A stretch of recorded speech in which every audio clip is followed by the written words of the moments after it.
Bueno, hemos conocido de primera mano de una fuente en Washington que a partir de mañana se estarían celebrando en La Habana reuniones o una reunión de alto nivel entre una delegación de la administración Biden y representantes del régimen castrista.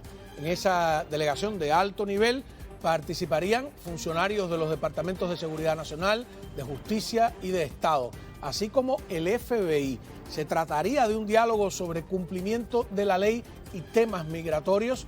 La semana pasada, recordemos, la administración anunció un nuevo programa migratorio que permite el patrocinio no solo para familiares, sino prácticamente para cualquier persona que terminaría recibiendo un parol.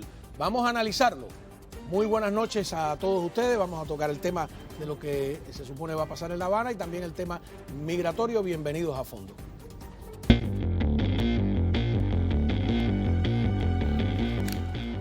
Bueno, tenemos con nosotros a doctor Orlando Gutiérrez Boronat, del Directorio Democrático Cubano. Gracias por estar aquí con nosotros. No, gracias por invitarme. A ver, vamos a precisar esta información, ¿no? Porque la información completa nos las ha confirmado específicamente de una fuente en Washington que habla de una delegación del gobierno del presidente Joe Biden que visitará Cuba. Yo dije mañana, pero a partir de mañana, no se sabe en los próximos días, para, dicen, sostener diálogos con el régimen de la isla. Los funcionarios de la administración que pidieron el anonimato, por cierto, nos dijeron que el evento se titula, tenemos el título incluso, Diálogos sobre el cumplimiento de la ley, y que contará, como ya habíamos dicho, con la presencia de funcionarios del Buró Federal de Investigaciones, del FBI, del Departamento de Seguridad Nacional, del Departamento de Estado y el de Justicia.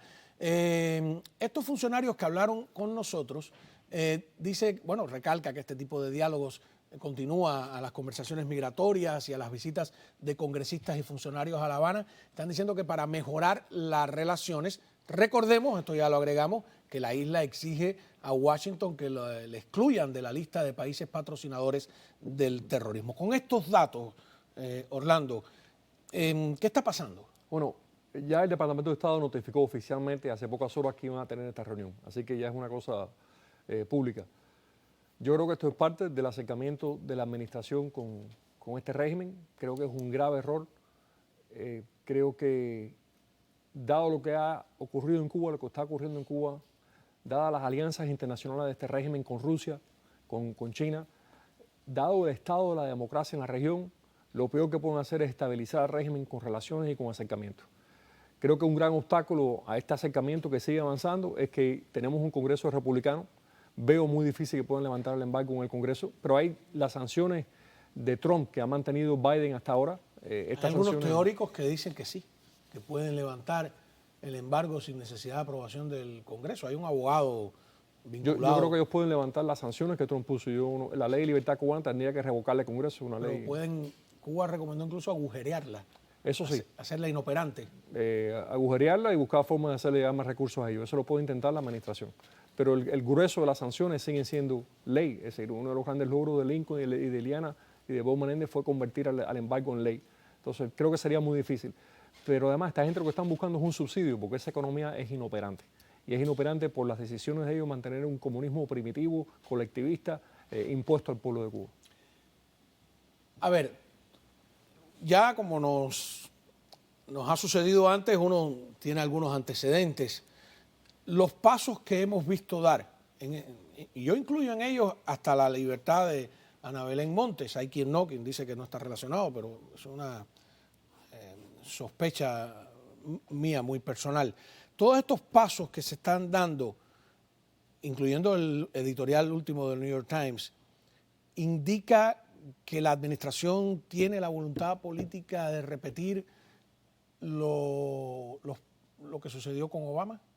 O sea, repetirlo en el sentido, ya las relaciones diplomáticas existen, pero de ir más allá. No quiero especular, quiero ir a los hechos. Los hechos es que a mí me parece que la administración una vez más ha permitido que el régimen utilice el éxodo como arma política, como instrumento para afectar la política hacia Cuba. Y creo que es un ciclo vicioso, porque los cubanos se han levantado contra el régimen, han seguido levantándose.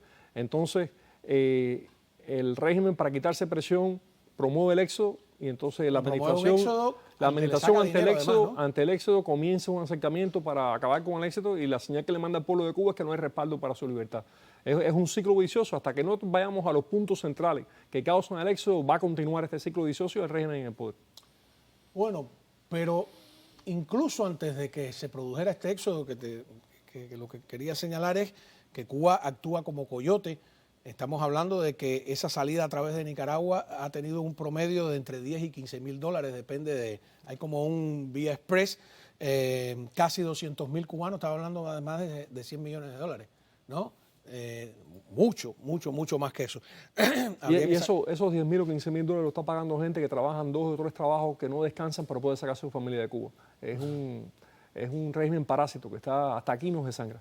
Ajá. Y entonces, además, le funciona, porque lo hemos dicho aquí antes de que suceda, eso habría que, y tú has estado en algunos de esos programas, de decir, mira, el día tal se dijo y sucedió, o sea, no estamos tan despistados en ese sentido. Hacen esto para obligar a sentarse en la mesa de negociaciones. Lo obligaron a sentarse en la mesa de negociaciones y una vez que lo obligan a sentarse en la mesa de negociaciones, ya no solo hablan de inmigración, sino que hablan totalmente de política. ¿Por qué? Es la pregunta, ¿por qué? ¿Por qué reiterar el error? Yo creo que prevalece una narrativa dentro de ellos de que la liberación de Cuba de alguna manera desestabilizaría la región. Eso es un error, eso lo promovió Fidel Castro por vía de Ana Belén Montes dentro del aparato de seguridad nacional de Estados Unidos y es todo lo contrario, la permanencia del régimen es la que desestabiliza a la región. Con el régimen en poder tienen este éxodo masivo, tienen graves retos a la democracia en toda la región porque ese régimen sigue ahí. Hay que tener la voluntad política y el valor de respaldar al pueblo cubano para quitarse eso encima. ¿No crees que en algunos funcionarios hay, yo lo noto, no estoy especulando, por sus declaraciones, no solo en el caso de Cuba, sino en el caso de Colombia, por sus acciones, algún tipo de afinidad ideológica también? Eso es una gran pregunta. Yo estoy convencido, Juan Manuel, es un hecho de que aquí en las universidades donde van a estudiar relaciones internacionales, historia internacional, los que son los diplomáticos, la mayor parte le enseñan a mirar la historia de Cuba por vía del prisma ideológico del castrismo. Quizás no sean marxistas en el resto de las cosas, pero la historia de Cuba y lo que ha pasado en Cuba lo miran por vía del prisma del castrismo. Y entienden la historia de Cuba como la ha explicado el castrismo. El libro de esta señora Eckstein, que tanto controversia ha causado, yo no sé si ella es comunista o no, lo que yo sí sé es que el libro ese mira la historia de Cuba por el prisma de los castristas y donde se justifica el régimen, la existencia del régimen y los exiliados siempre son los malos. Ahora, en toda esta ecuación, hay quien, te repito, no quiere relacionarlo, pero vamos a hablar el caso de Ana Belén Montes. Aquí tuvimos al interrogador principal de Ana Belén Montes después que fue arrestada, que dice, yo no creo en la pena de muerte, pero creo que en el caso de Ana Belén merecía la pena de muerte porque delató, traicionó a sus compañeros y a algunos les costó la vida. ¿Por qué le adelantan la salida? Todavía faltaban 5 años para que fuera puesta en libertad.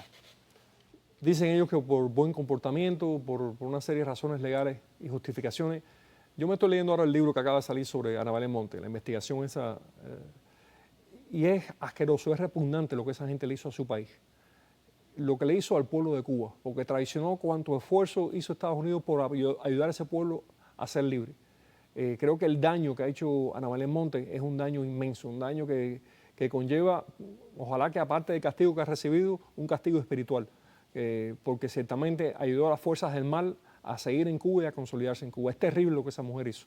Y para orgullo mío me entero leyendo el libro de que fue una agente cubanoamericana de los servicios de inteligencia de Estados Unidos, una de las personas que más insistió y fue clave en lograr apresarla. Así que me siento orgulloso de esa cubanoamericana y del resto que participaron en la captura de esta terrible espía y traidora de este país. Ahora, volviendo a todos los pasos que se están dando, porque aquí lo que nos toca es averiguar a dónde van. Uno puede sospechar, pero como tú dices, hay que, tú como profesor universitario que eres, historiador, pues a los hechos concretos. Por ejemplo, Western Union lanza un programa piloto en Miami para transferir recursos a Cuba. ¿Cómo lo ves? No, yo creo que todo esto es parte de intentar irle abriendo al régimen por diferentes lugares. Creo que la apertura abrupta que hizo Obama no es políticamente factible ahora por diversas razones que hemos comentado.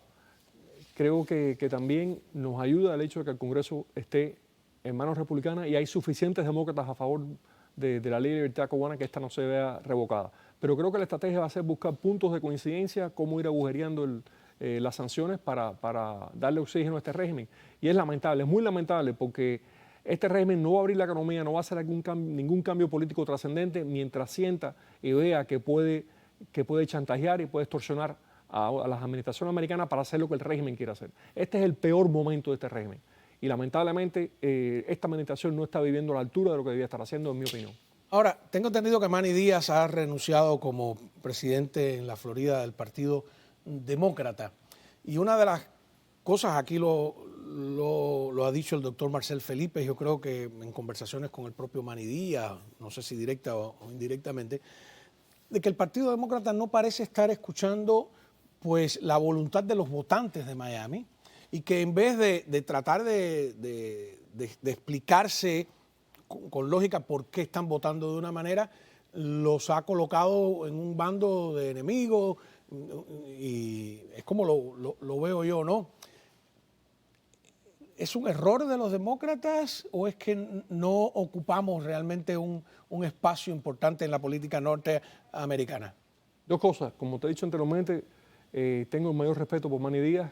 Me consta que siendo presidente del Partido Demócrata hizo lo posible por llevar la voz de nuestra comunidad y nuestro punto de vista a la administración. ¿Tú crees que su renuncia tiene que ver con esa...? No sé, no quiero especular. Lo que sí lo respeto porque me consta los esfuerzos que él hizo, sobre todo en diferentes momentos clave de esta administración con lo que estaba pasando en Cuba. En segundo lugar, mira, yo no sé si el prejuicio ideológico ofusca la visión real de lo que está pasando en la Florida. La Florida es un estado clave. Hemos demostrado que los cubanos somos un bloque, tanto republicanos como demócratas, que la prioridad es la libertad de Cuba.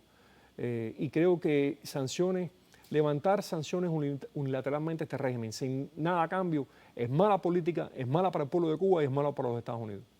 Ahora, pero vuelvo a lo mismo, sin embargo, hay una suerte de pequeño ministerio de la verdad creado en el Herald, donde siempre repito que siento el mayor respeto por amigos que trabajan allí, etcétera, junto con algún grupo de la Universidad Internacional de la Florida para vigilar la radio hispana, que en el fondo veo que es para vigilar la radio cubana y no completa, ¿no?, sino los programas que tienen un sesgo ideológico determinado. Eso, además de que no sucede con otras comunidades, vuelve a lo mismo. En vez de tratar de interpretar por qué votan, pues buscan explicaciones de que votan porque están adoctrinados por la radio. ¿Qué tú crees? Que la radio cubana de Miami, que Mambí, por ejemplo, y ahora Ninosca ya se fue y se despidió, refleja a los oyentes, o los oyentes están manipulados por las estaciones? No, es ridículo en un país de libertad decir es ridículo que nuestra experiencia de vida, lo que hemos enfrentado los cubanos, por la que hemos pasado, no nos va a llevar a las conclusiones que nos ha llevado. Conocemos el comunismo como poca otra gente en el mundo lo conoce. Nos duele tremendamente la tragedia de Cuba, y somos nosotros los que hemos creado un bloque histórico, un bloque de comunicación que refleja esa verdad. A mí me parece un insulto a la libertad de expresión y algo muy peligroso, un grupo de monitorear solamente la radio conservadora del exilio o lo que decimos cubanos. Yo creo en el mercado de las ideas. Creo que mientras más amplio sea el mercado, más ideas se puedan lanzar, más intenso sea el debate, más posibilidad de llegar a la verdad. Habiendo dicho eso, yo creo que, como lo reflejó el mismo editorial del Herald del jueves pasado, creo que hasta en los demócratas, en el Partido Demócrata, hay una conciencia de que el régimen está ganando esta batalla utilizando el éxodo para presionar a la administración. Y no veo cómo después de tantos años, después de tantas veces hacerlo, de nuevo caen en lo mismo. Se cae en la misma trampa y se desoye a las víctimas. Se nos pone aquí como...